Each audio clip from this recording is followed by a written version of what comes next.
బలమెవ్వడు నీకు నాకు. హిరణ్యకశిపుడు రాక్షస జాతికి చెందినవాడు. అతని కుమారుడు ప్రహ్లాదుడు. ఆ జాతిలో జన్మించిన నిరంతరం ఆ శ్రీ మహావిష్ణు నామస్మరణలో ఉండేవాడు. ఎన్ని రకాలుగా హింసించినా కూడా ప్రహ్లాదుడు విష్ణునామస్మరణ మానకపోతే అంటాడు హిరణ్యకశిపుడు, మూడు లోకములందు బలవంతుణ్ణి నేను, నాకు మించిన బలవంతుడు ఎవరూ లేరు. ఎన్నో పర్యాయములు ఇదివరకే రుజువైంది. ఏ సైన్యము లేకుండా లోకములన్నింటినీ నేను ఒక్కడనే జయించగలను. గొప్ప వాళ్ళందరినీ ఇదివరకే జయించినాను, ఇక ముందు కూడా జయించగలను.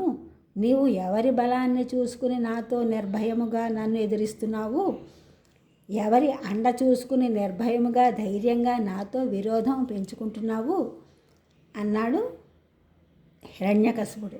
ఇలా అనేక విధాలుగా హిరణ్యకశిపుడు తన కుమారుడైన ప్రహ్లాదుని కోపముతో అడుగుగా, ప్రహ్లాదుడు ఎంతో వినయంగా తండ్రి మీద గౌరవంతో చల్లగా మెల్లగా ఉన్నది ఉన్నట్లు యథార్థమైన విషయమును వివరించాడు. బలయుతులకు దుర్బలులకు బలమెవ్వడు నీకు నాకు బ్రహ్మాదులకు బలమెవ్వండు ప్రాణులకును బలమెవ్వండట్టి విభుండు బలమసురేంద్ర.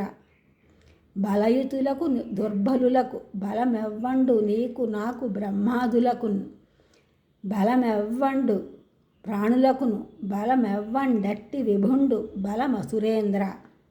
ప్రహ్లాదుడు ఈ విధంగా అన్నాడు, ఓ మహారాజా, లోకములో బలవంతులకు బలహీనులకు నిర్బలులకు నీకు నాకు బ్రహ్మాదులకు కూడా ఎవడు బలమో, సమస్త ప్రాణికోటికి ఎవడు బలమో ఆ పరాత్పరుడే నాకు బలము అనను.